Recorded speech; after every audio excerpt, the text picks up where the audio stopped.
Hello, and we are on our second to last video, people. I'll make a separate one to kind of go over the final project with you guys, which I will be releasing with next week as well. So you actually get two videos, this one and the final project one. So that'll be separate. Just a little thing I also want to throw out to you guys that this topic that we're discussing, there's actually a few good movies that have come out over the years about some of the topics that we're going to discuss in this video. Those of us who are kind of into like sports like rugby, Nelson Mandela, those of you who did the research on him for your interview assignment the other week, there was a movie called Invictus that had come out not too long ago with Morgan Freeman was in it, I believe Matt Damon was in it. It was about how like rugby was used as a way of bringing the country of South Africa together during apartheid. So if you like that sort of thing, I highly recommend that movie. Another really good movie, which I usually show you guys actually every year, is Hotel Rwanda. That's about the Rwandan genocide. So it's a really excellent one to check out if you want like a good understanding of that. Very moving. And then I really only suggest the last one. It's an excellent movie, but you really have to be kind of a history lover.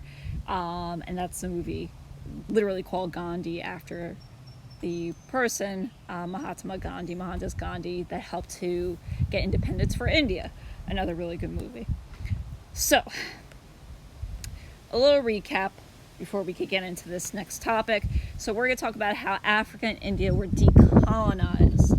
So in order to become decolonized, that means they had to be colonized in the first place. Sorry if you hear a little wind, I'm outside.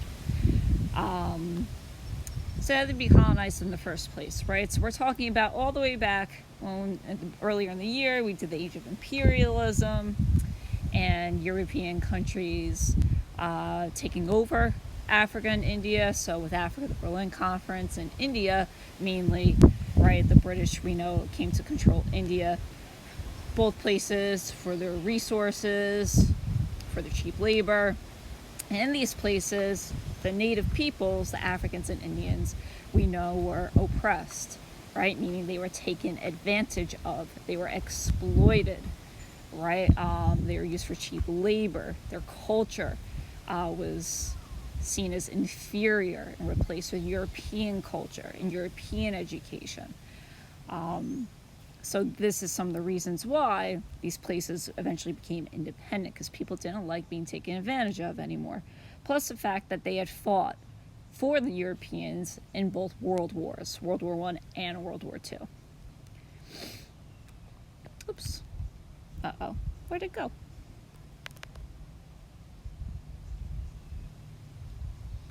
Sorry, guys. So we have nationalist movements that took place in Africa.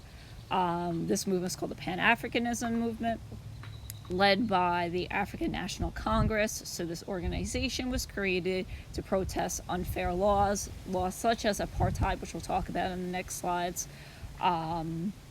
This was a movement to try to get the Europeans out of Africa and get independence for African countries. Now, this had been going on throughout the 20th century, the 1900s, but more so especially after World War II. Now, there's a few issues as they were trying to gain independence.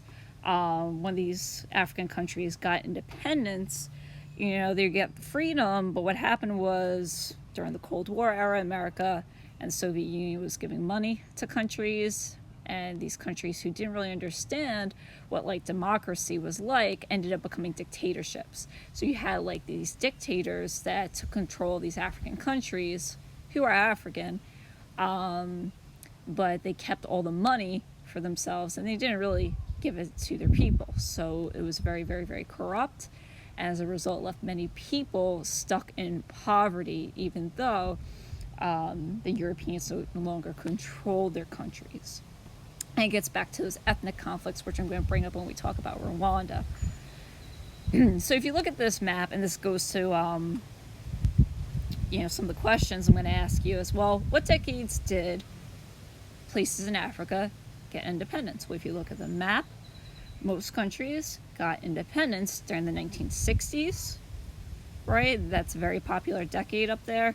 And I would also argue the 1970s, but really primarily the 1960s is when most African countries gained independence. Now, if you notice where all the little stars are, independence was not easy, even though they got independence. Like I said, there was dictatorships, there was poverty, there was civil war, which is what those little stars on the map mean. So there's still many, many issues Africa had to deal with. Who are the leading figures in these independence movements? We have Kwame Nkrumah, he helped Ghana. You could guess who Jomo Kenyatta helped, he helped Kenya. And then you had Leopold Senghor. So a few individuals leading the fight for African independence. Now, what is this idea of apartheid? Well, those of you who looked up Nelson Mandela, you should know that apartheid was the segregation of whites and blacks in the country of South Africa. Okay, there was a white minority, and they had control over everything. They had control over the government.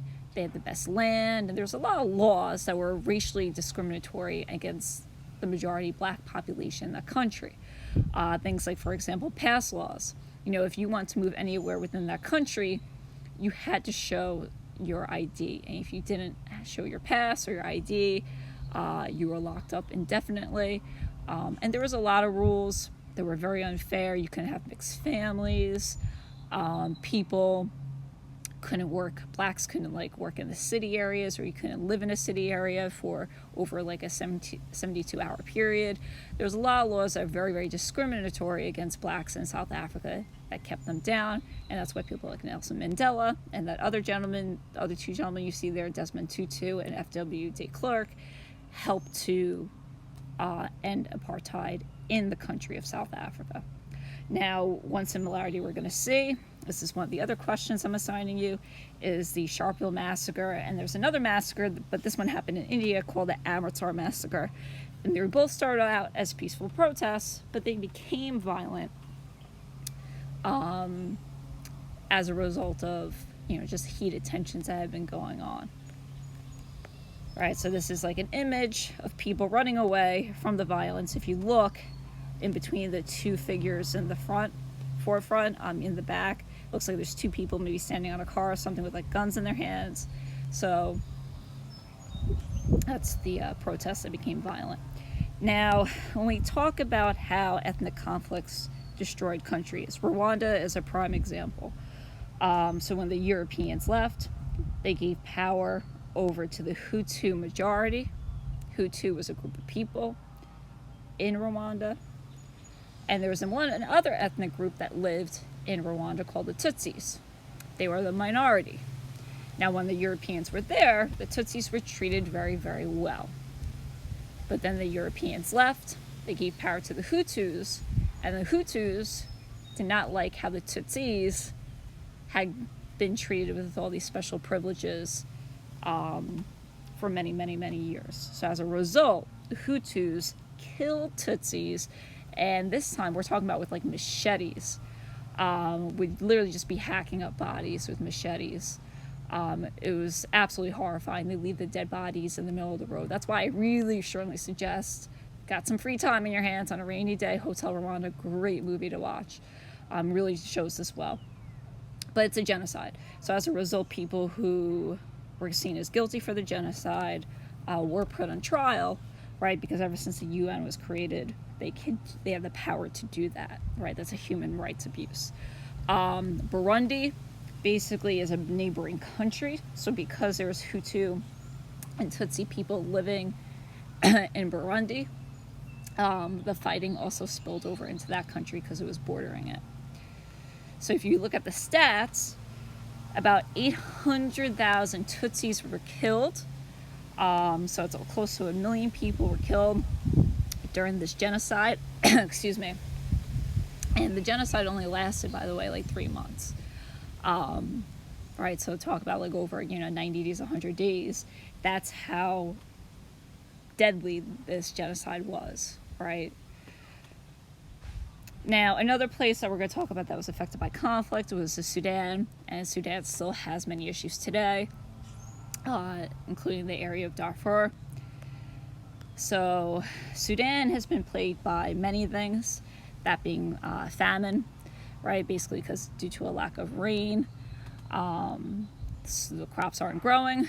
No crops growing means people are starving. People are starving means it's going to lead to a lot of warfare or fighting over resources and food. So it's created a lot of issues there. Plus, you have some religious conflicts going on in that country as well. Religious conflicts between Muslims and non-Muslims in the country. And what's happening in the Sudan, because Darfur is right there, is also happening in Darfur as well. Now, to the point where thousands and thousands of people have been displaced from their homes because of all the fighting and lack of food. So if you've never seen what a refugee camp looks like, here's kind of an example. Literally, they're just made out of sticks. So think about things like, how do you get clean water, right? How you dispose waste, human waste, right? Feces, right? These are all significant issues. How you get good health care, right? That are going on in these places. And these are one of the issues that we're still dealing with today. And even that other picture down below, I know it's like very, very small and pixelated, but like each one of those little dots represents like a tented home. So that's a very, very big refugee camp. Now, if we move on to India, so India as well got independence from the British after World War II. Same thing as in Africa, where the Europeans or the British had control over most of the land, the best paying jobs, that sort of thing. Also, they made a lot of laws too that were discriminatory against people in India. So actually, even like Gandhi, who's the main guy who helped get India independence, learned a lot of his ideas from helping out in South Africa and learning from people like Nelson Mandela, excuse me, who, sorry. Anyway, learning from people to do things like have peaceful protests, because there was many laws, like I said, they're discriminatory, like apartheid in Africa, like things like they couldn't have trials, or they didn't even have the right to protest. If you tried protesting, they would lock you up. So this is where I said the Amritsar massacre and the Sharpeville massacre were similar.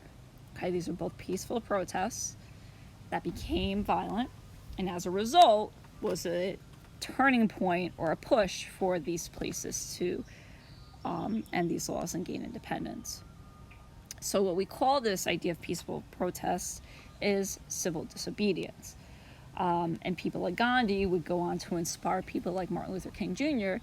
to utilize civil disobedience for peaceful protests in America during the Civil Rights Movement.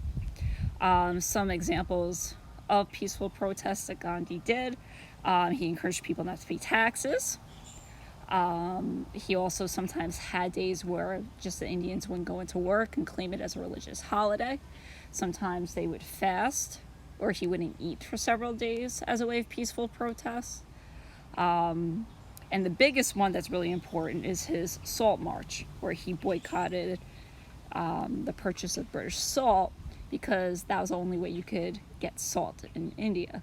You had to buy it from the British, which was ridiculous because India is surrounded by the Indian Ocean and you could easily make salt yourself for nothing. India still faces many challenges today. Some of them were religious. So like part of the reason why we have the country of Pakistan today is because you have India, which is a majority Hindu population. There was Muslims living in the northern part.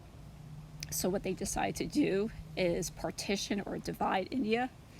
And if you were Muslim, you went to Pakistan. If you were Hindu, you moved to India.